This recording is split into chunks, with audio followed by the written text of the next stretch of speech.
Hello once again. Welcome to another edition of Bon Appetit with Coke. I am a chef and presenter, and my name is Victor. As you're aware, this show aims at bringing you new recipes, newer ways of cooking your food, as well as healthy cooking options. Welcome back. Now, to be honest with you, I don't have the foggiest idea what I'm going to cook today. I was thinking maybe a trip to the beach, see the fishermen come with some fresh produce, we'll select something, and then maybe come back to the kitchen and cook. How about that? Sound good? Okay, let's try that.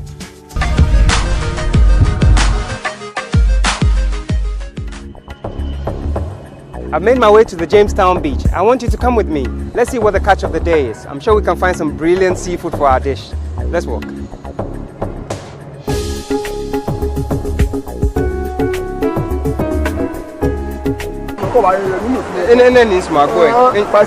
Oh, that be chino. Ah, nimba shebi no is an issue on your chicken. If I name it for you, you are. And now, me no go no yafe. Me no to have fante. Nakai. Hey, ball any homo. No, me no gafe. Yes, sir. You go let no ba go go fie wa feel grab no test mo boy. Ba ni ma fe no ninke ba ni. What's out go no na. Track and challenge ni. Okay, be me amaba. Onu. Okay, what am I bushka? Onu.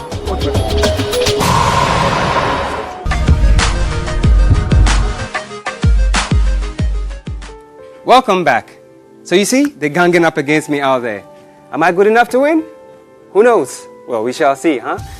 Anyway, let's go through some of the ingredients I have here. I have some grouper, whole grouper, beautiful fleshy fish. I have some vegetables, lettuce, cucumber, green pepper, tomato, onions, and some garlic and herbs.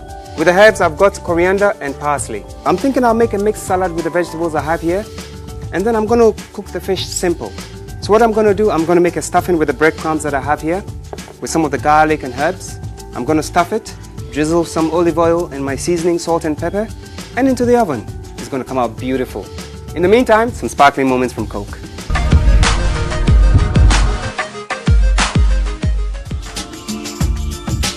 Neither sparkling beverage nor any other single type of food or beverage alone is responsible for the problems of overweight and obesity. You need to balance the calories consumed with calories expended through metabolic processes and physical activity.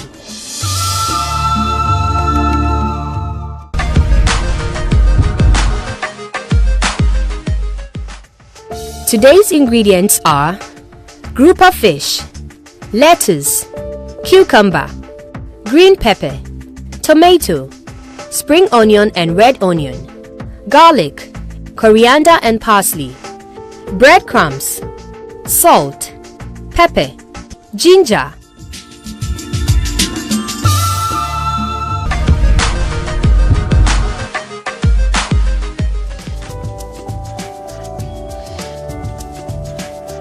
Well, so welcome back. Like we said, we're going to bake our fish. Now, a fish this size, we are going to need maybe about 45 minutes on gas mark 6. First of all, we're going to do some salt and pepper seasoning, okay? Like I always advise, go easy on the salt and pepper because you can't take back. So I prefer to sprinkle, okay? Salt and pepper, okay? On both sides of my beautiful fish. Now, one other thing that you probably need to know as well with fish, it's very difficult to tell if you don't know whether it's fresh or not. Some of the things to look out before we go further. The fish needs to be very red in the gills, okay? You always need to make sure the redness shows. Very important. People underestimate the need to look out for these things, but your fish could be going bad and you won't be aware of it. Also, it's good to know that your fish has to be slimy, a good sign that your fish is fresh. So I'm going to transfer my fish into my tray diagonally so they can fit into the tray perfectly, and transfer my chopping board closer to me. I'm going to wash my hands now. Another thing to always notice when dealing with fish is that unlike your other protein products, fish doesn't take very long to cook. Once your oven is heated right through, it doesn't take too long. This is a very, very healthy option of cooking your fish. Most of us are used to frying our fish. The best we do is grill. Our baking also is brilliant, so you should try this sometime. Okay, now we're going to prepare our stuffing for our fish. I'm going to need a bowl, and I'm going to chop up some vegetables and saute or stir fry quickly. This is to get out the flavor from those vegetables before I mix in my breadcrumbs. I'm going to need a spring onion, some red onion, green pepper, and these I'm going to chop up very fine. In the meantime, I'll turn my oven on so that my frying pan can warm up whilst I chop my vegetables.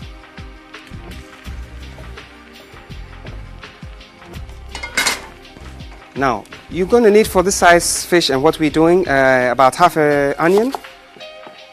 We're going to chop it very fine. If you don't chop your vegetables very fine, the cooking time is going to take forever. Moreover, your vegetables probably won't cook thoroughly right through. So you need to chop your vegetables very fine so that they can cook right through, okay? Now we'll chop up our green pepper as well. Feel free to experiment with vegetables that you love, like I always say. Mushrooms, carrots, whatever suits your fancy. If you don't like breadcrumbs, hey, you can do without it, you know. The fact that we're using breadcrumbs doesn't necessarily mean you have to use that as well. So feel free to experiment with the vegetables and the ingredients that you love. And then after chopping our vegetables, I get the feeling that our frying pan is fairly hot. I'm going to sprinkle some olive oil, about 1 tablespoon in the frying pan. Olive oil is the healthier option. I prefer olive oil to vegetable oil because it contains a lot of those oils that we need as compared to vegetable and sunflower oils. I'm going to need also some garlic and some ginger, chopped very finely as well. So with the garlic, I'm going to slice it, and then I'm going to chop it even more fine. If you're not sure about chopping fine, you have the option of using your blender. You can always use your blender to puree your vegetables if you're not too sure about chopping them fine.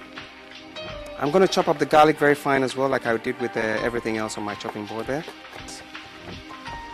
Okay, vegetables all chopped up, oil very hot. I'm going to need my wooden ladle by my side there. Hear that? Okay, leave that for a couple of minutes just so that all the flavors and oils come out. And then we push our fish closer because it's soon time to stuff it. Breadcrumbs, I'm going to need about 1.5 cups, but I'm going to go easy because depending on what the vegetable ratio is to my breadcrumbs, you can't take out, like I say, you can always add. So I'll start by adding a little bit, maybe half the quantity that I had originally, until I add my vegetables. I'm going to add some salt and pepper to this, sprinkling, okay? You have the option of black pepper or white pepper, but because I'm using breadcrumbs, I'm opting for black pepper. Okay, our vegetables, they're sauteing beautifully over there. Since all these are very soft vegetables, 1.5 to 2 minutes is absolutely fine. I need to wipe my fingers there. Right, I'm parched. I needed that. Right, our breadcrumbs. We're going to add the vegetables to it now. You can see they're starting to go golden over there. It's just right now. So the cooking process has started with the vegetables. When I stuff my fish and I put it into the oven, more or less I've started the cooking process and it's already in there. It's going to cook quicker and I'm going to have my vegetables cooked thoroughly, right through. Okay, this is perfect now, I think. I'm going to turn this off. Here we go. Never forget to turn your gas hob off. It can be very dangerous. I'm going to take this back in here. Okay, now my herbs. I'm going to take a little bit of my parsley and my coriander, like I said earlier on. About a handful each. Okay, I'm going to chop these roughly. It doesn't have to be fine because they fall apart in the wither. You can leave the stalks on if you like. Okay, there's nothing wrong with that. You can leave them or keep them on. They are still all very great flavor enhancers for your dish. Add that into my mixture there. Okay, the flavors coming out of there, you have to see it and smell it to believe it. Right, now to this mixture I'm going to add a drizzle of olive oil because it's a little dry still. Okay, about 2 to 3 tablespoons of olive oil. You can add butter if you prefer to the olive oil. The texture you're looking for, it should be rough still, okay, so that it's not too dry and it's not too wet. This mixture that we've done here is beautiful. It's a beautiful mixture you can use for your stuffed chicken, for your stuffed turkey, and all of those other things that you can bake in the oven. So it's a similar procedure for doing all of this stuffing for your food. So you can use it in any other dish, whichever dish you prefer. Next, we're going to stuff our fish. We're going to scoop all of our stuffing mix here into that gap. You can use your hands and get dirty if you want, like I'm going to do now. Okay, here we go. Okay, here we are. That's all our stuffing into our fish. You can bake your fish two ways. You can sit it upright like this and prop it up, okay? You can lay it down and bake it, okay? Next, for the final bit of seasoning on our fish before it goes into the oven, I'm going to use some lemon juice, some light soy sauce. If you prefer some fish oil, fish sauce, any of those other options, you can certainly use that. But for what I'm doing now, I'm just going to use my soy sauce, olive oil, and then some lemon juice. Lemons go very well with the fish, all seafood. So first of all, I'm going to cut my lemon into two. Okay, very juicy lemon. Now, one other thing you can do is you can cut incisions into your fish, okay? Thereby putting your knife right across the fish, giving it deep cuts, okay? Not through the fish though. This one helps the flavor get infused into the fish and also gives it a shorter cooking time. So it's up to you, whichever way you want to do it. But I'm going to maintain the flesh as it is. I don't want to make any incisions. So my lemon juice over the fish. There we go. I don't want the seeds to go into it, so I'm drizzling the lemon juice through my palm and through the gaps in my fingers. I'm going to drizzle a little bit of soy sauce right across, okay? Like that. And a drizzle of olive oil as well, about 1 tablespoon, just over the top, to prevent it from drying out. Voila! Our fish is ready to go into the oven. Now, I've preheated my gas oven, like I told you earlier, so let's do this. Here we go. Straight into the oven.